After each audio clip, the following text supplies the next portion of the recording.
欢迎来到我们的科学思语频道。我们今天的主题是揭示爱迪生病原因、症状和管理。介绍：爱迪生病也称为原发性肾上腺功能不全，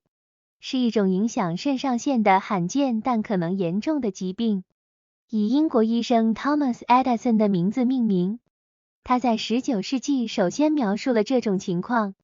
其特征是肾上腺产生的激素不足。本文概述了爱迪生病，包括其病因、症状和管理策略。成因：当位于肾脏顶部的肾上腺不能产生足够量的皮质醇，并且通常也不能产生醛固酮时，就会发生爱迪生病。爱迪生病最常见的原因是自身免疫性肾上腺炎，其中身体的免疫系统错误的攻击和损害肾上腺。其他原因可能包括结核病等感染、某些药物、遗传疾病或因手术或外伤引起的肾上腺损伤。症状：爱迪生病的症状可能会逐渐发展，并且因人而异。它们通常是由于皮质醇和醛固酮缺乏所致，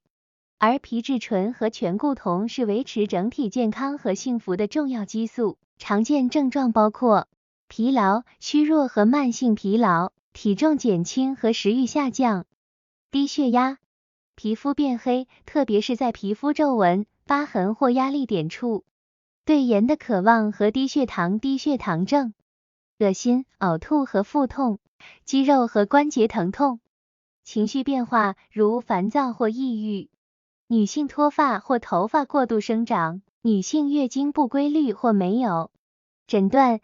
爱迪生氏病需要医疗保健专业人员进行综合评估，通常会进行病史评估、体格检查和实验室检查，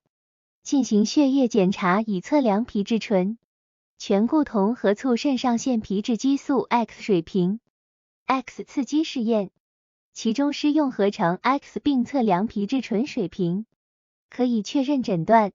管理：爱迪生病的管理旨在补充缺乏的激素并预防并发症。治疗方案包括激素替代疗法，爱迪生病患者需要终生激素替代疗法来补偿皮质醇和醛固酮生成不足，通常开具口服皮质类固醇，例如氢化可地松或泼尼松。在某些情况下，通常还需要使用氟氢可地松替代盐皮质激素。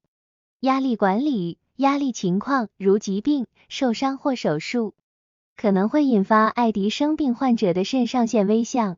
因此在这些时期密切监测和增加激素替代至关重要。药物调整：定期监测激素水平对于确保激素替代药物的最佳剂量至关重要。在疾病、压力或生活发生重大变化期间，可能需要调整剂量。教育和自我保健：应该对爱迪生病患者进行有关其病情的教育，并教导他们如何识别和处理肾上腺微象。他们可能需要携带皮质醇、Solocort-F 紧急注射液，并佩戴医疗警报手势，以便在紧急情况下提醒医疗保健提供者。结论：爱迪生病是一种罕见但可能很严重的疾病，其特征是肾上腺产生的激素不足。它会导致一系列症状，包括疲劳、体重减轻、低血压和皮肤色素沉着的变化。通过正确的诊断和管理，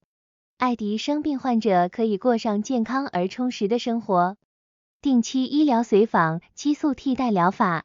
压力管理和自我保健对于维持激素平衡和预防肾上腺微象至关重要。如果您怀疑自己可能患有爱迪生病或出现任何与之相关的症状，请咨询医疗保健专业人员以获得准确的诊断和个性化的治疗计划。